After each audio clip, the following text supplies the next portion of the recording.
কালনার কিছু স্কুল আছে যারা ছেলে ধরার কাজ করে। ভর্তির সময়তেই তারা বেরিয়ে পড়ে। তাদের পরিকাঠামোর থেকেও তারা বেশি ছেলে মেয়ে ভর্তি করেন, ফলে অন্যান্য স্কুলগুলিতে ছাত্র সংখ্যা দিন দিন কমছে। কালনা শ্রী শ্রী নিগমানন্দ বিদ্যা মন্দিরের একটি অনুষ্ঠানে হাজির হয়ে এআই অফ স্কুলকে উদ্দেশ্য করে যাতে সরকারি নিয়ম মেনে স্কুলে ছাত্র ভর্তি হয় তারই অনুরোধ জানালেন কালনার বিধায়ক দেবপ্রসাদ বাগ। না হলে স্কুলের শিক্ষকদের নিয়ে গিয়ে এআই এবং ডিআই অফিসে ধর্ণা দেওয়ার কথা বলেও হুঁশিয়ারির সুর কালনার বিধায়কের মুখে।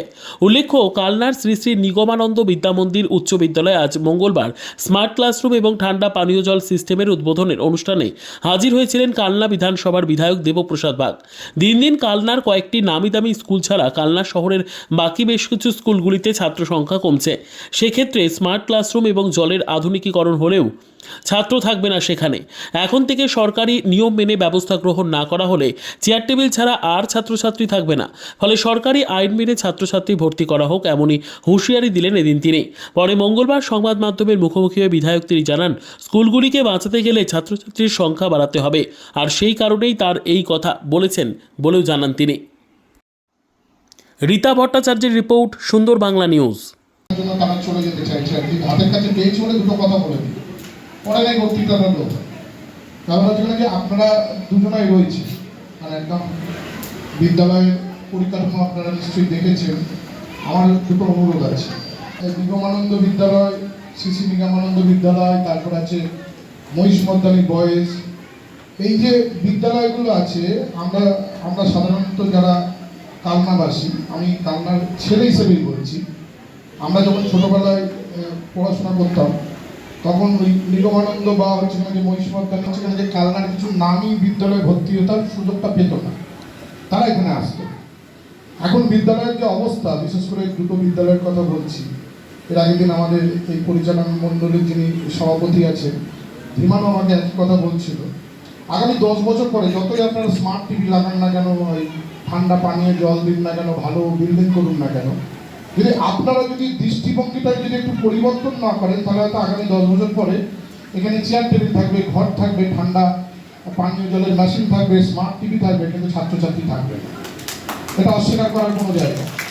কারণ কালনার বেশ কিছু বিদ্যালয় আছে, আপনারা এটা তো জানেন যে এখন পরিবারের মানে যতই যারা বাবা মা চাকরি করলেও দেখবেন সন্তান তাদের বাড়ি একটি, আগে তাও দুটো তিনটে করে সন্তান থাকতো, এখন দেখবেন এই ছেলেই হোক বা মেয়েই হোক একটি মাত্র সন্তান।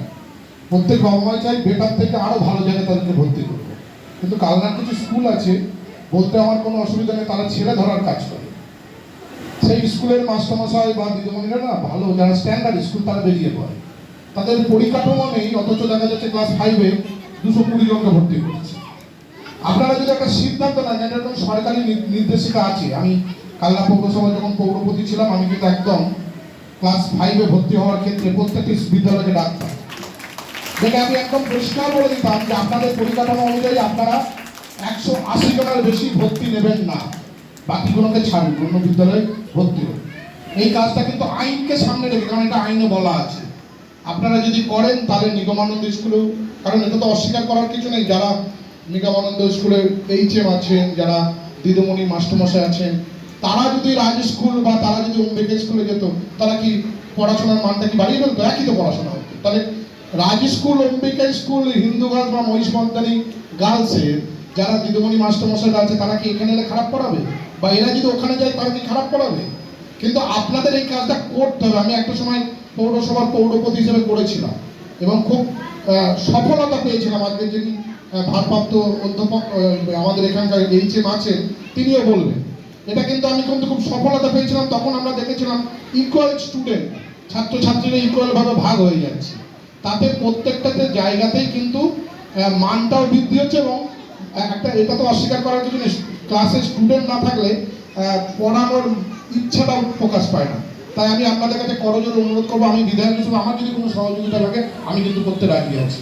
আপনারা অন্ততপক্ষে পরের বার যখন সেশন শুরু হবে, আপনারা এই অ্যাপ্লাইটা করুন যে আপনাদের স্কুলে যা পরিকাঠামো আছে সেই পরিকাঠামো অনুযায়ী ছাত্র বা ছাত্রী ভর্তি, তাতে সব জায়গায় স্টুডেন্টটা ভাগ হয়ে যায়।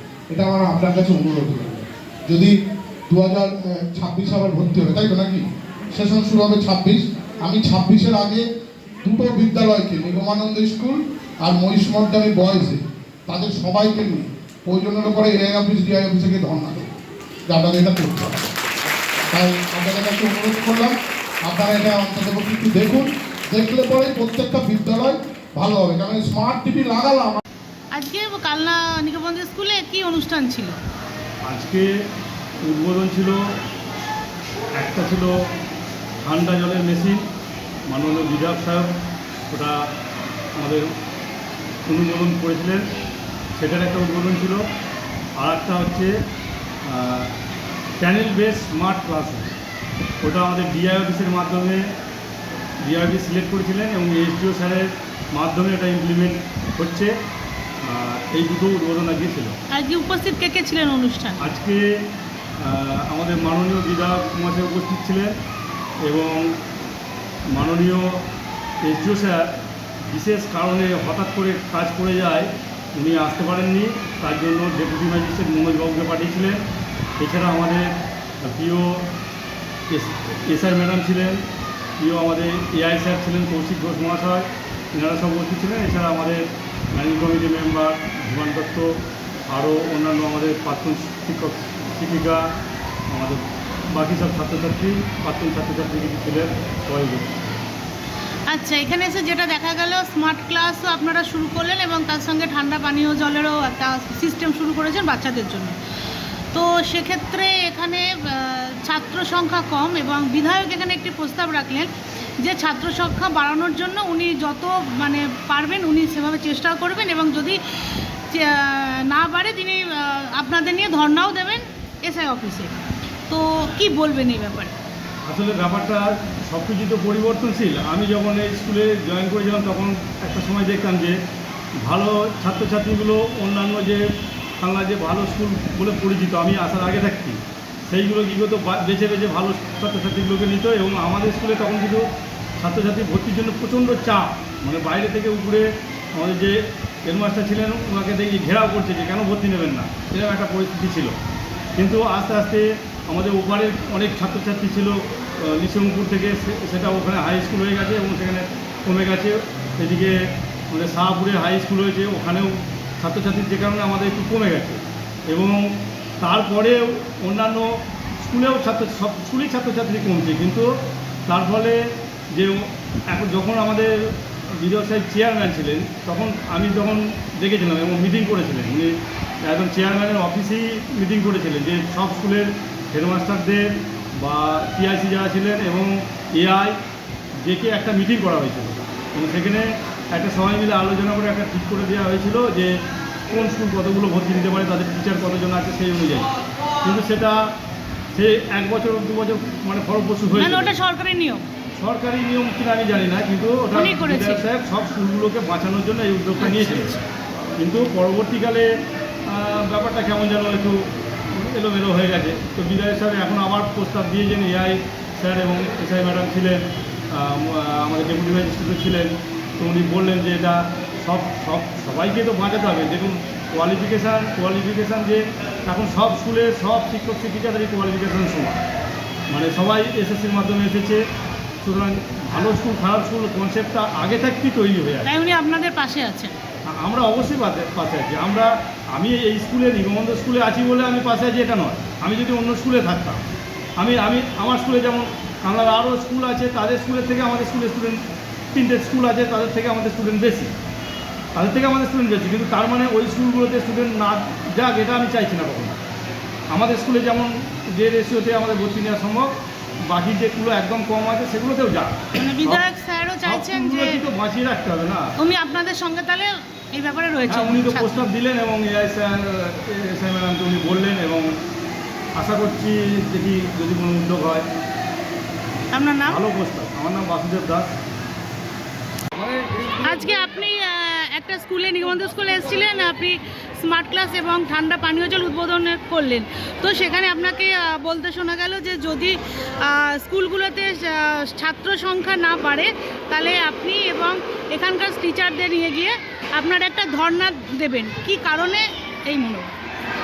আমার বক্তব্য যেটা সেটা হচ্ছে যে পরিষ্কার যে দেখুন নিগমানন্দ স্কুল আছে কালনাতে, এই নিগমানন্দ স্কুলের মতন বেশ কয়েকটা বিদ্যালয় আছে, যে বিদ্যালয়গুলো ছাত্রছাত্রীর সংখ্যা ক্রমশ কমতে থাকছে। কিন্তু রাজ্য সরকারের যে দৃষ্টিভঙ্গি, সেই দৃষ্টিভঙ্গি প্রথম থেকেই বলা আছে যে কালনার যে সমস্ত নামি দামি বিদ্যালয়গুলো আছে, সেই বিদ্যালয়ের শিক্ষক শিক্ষিকা অনুপাতে ছাত্র বা ছাত্রী ভর্তি করারও একটা নিয়মের মধ্যে আছে, যে তারা কত নিতে পারে। কিন্তু আমাদের এখানে যে কটা নামি দামি বিদ্যালয় আছে, তারা করেটা কি, সেই নিয়মটাকে পুরোপুরি বাইপাস করে, একদম উপেক্ষা করে বলা যায়, তারা তাদের ইচ্ছা মতন ছাত্র এবং ছাত্রীদের ভর্তি করে। খুব স্বাভাবিকভাবে যদি একটা নাম করা বিদ্যালয়, নামী বিদ্যালয়, তারা যদি ধরুন তাদের ভর্তির আছে, ওই নিয়ম আছে হয়তো 180 জনকে নেওয়া যাবে, তারা যদি 250 কি 300 জন যদি ভর্তি করে নেয়, তাহলে হচ্ছে যে এই সমস্ত বিদ্যালয়গুলো যেখানে হচ্ছে যে নিগমানন্দর মতন যে সমস্ত বিদ্যালয়গুলো আছে, অথচ পড়াশোনার মান যথেষ্ট ভালো। এখানে আপনারা স্মার্ট টিভিও দেখতে পাবেন, স্মার্ট ক্লাস শুরু হলো সেটাও দেখতে পাচ্ছেন। বিদ্যালয়ের পরিকাঠামো ভালো, বিদ্যালয়ে শিক্ষক শিক্ষিকার সংখ্যা বেশি আছে, তারপরেও এই বিদ্যালয়গুলো ছাত্রছাত্রীর সংখ্যা ক্রমশ কমতে থাকছে, এবং কমতে একটা সময় এমন জায়গায় যাবে, তখন দেখা যাবে কিনা ক্লাস থাকবে, আপনারা হচ্ছে যে আজকে ঠান্ডা পানীয় জলের যে উদ্বোধন হলো সেটাও থাকবে, বেঞ্চও থাকবে, কিন্তু ছাত্রছাত্রী থাকবে না। তাই আমার বক্তব্য এটাই ছিল যে আপনারা অন্ততপক্ষে নিয়মের মধ্যে থেকে যে সমস্ত বিদ্যালয়গুলোর নাম করা বিদ্যালয় কালনায় আছে, সেই বিদ্যালয়ে তাদের নিয়মের মধ্যে থেকে ছাত্র এবং ছাত্রী ভর্তি নিন, আর বাকিগুলোকে অন্য জায়গাতেও ভর্তি করার মতন সুযোগ করে দিন। তাহলে অন্ততপক্ষে এই বিদ্যালয়গুলো আগামী দিনে ঠিক জায়গায় থাকবে। এই সিস্টেমটা কবে থেকে শুরু করবে? সিস্টেমটা অনেকদিন আগে থেকেই আছে, কিন্তু এটাকে কেউ মান্যতা দেয় না। আমি যখন কালনা পৌরসভায় পৌরপতি ছিলাম, তখন একাধিকবার অ্যাডমিশনের আগেই হচ্ছে কিনা যে এটাকে করেছিলাম, এবং শুনে রেখে দিন, সরকারি নিয়ম অনুযায়ী ভর্তির ক্ষেত্রে অনেক বিদ্যালয় আছে তো বাছাই করে নেয়, সেখানে কিন্তু এটা বলা নেই, বলা আছে লটারির মাধ্যম দিয়ে নিতে হবে। লটারি করবে, লটারিতে যে চান্স পাবে, তারা তো দেখে বেছে ভালোগুলোকে নিয়ে নিচ্ছে, তারপরে হচ্ছে মানে যেগুলো পড়ে থাকছে সেগুলোকেও নিয়ে নিচ্ছে। মাঝখান থেকে কালনার আমার অন্ততপক্ষে দেখা 4টে বিদ্যালয় আছে, যে বিদ্যালয়গুলো হয়তো আর 4-5 বছর পরে বিদ্যালয়গুলো থাকবে কিনা সন্দেহ আছে, যেভাবে ছাত্রছাত্রীর সংখ্যা ক্রমশ কমছে। জ্যোতিষ আচার্য শ্রী কৃষ্ণেন্দু ভট্টাচার্য জ্যোতিষতন্ত্র, হস্তরেখাবিদ, বাস্তুবিদ ও পৌরোহিত্য বিশারদ। মাঙ্গলিক কালসর্প, গ্রহজাগ, বাস্তুজাগ, গ্রহণদোষ, বিষদোষ, কর্ম, পড়াশোনা, সাংসারিক অশান্তি, শত্রুতা, স্বাস্থ্যপ্রেম, বিবাহ ইত্যাদি যে কোনো সমস্যার জন্য আজই যোগাযোগ করুন। চেম্বার অম্বিকা কালনা, শনি ও মঙ্গলবার সকাল 10টা থেকে 1টা পর্যন্ত, সমুদ্রগড় বুধবার 12টা থেকে 5টা, ত্রিবেণী শুক্রবার 12টা থেকে 7টা, মেমারি রবিবার 10টা থেকে 4টে, সেনের ডাঙ্গার মঙ্গলবার বিকেল 5টে থেকে 8টা পর্যন্ত, কলকাতা শনিবার 4টে থেকে 9টা পর্যন্ত, কুসুমগ্রাম 10টা থেকে 4টে পর্যন্ত, নিজ গৃহ প্রতিদিন 7 থেকে 10। বিশ্বাসে মেলায় বস্তু, তর্কে বহুদূর। ভিড় এড়াতে বুকিং করুন মোবাইল নম্বর 8945821575।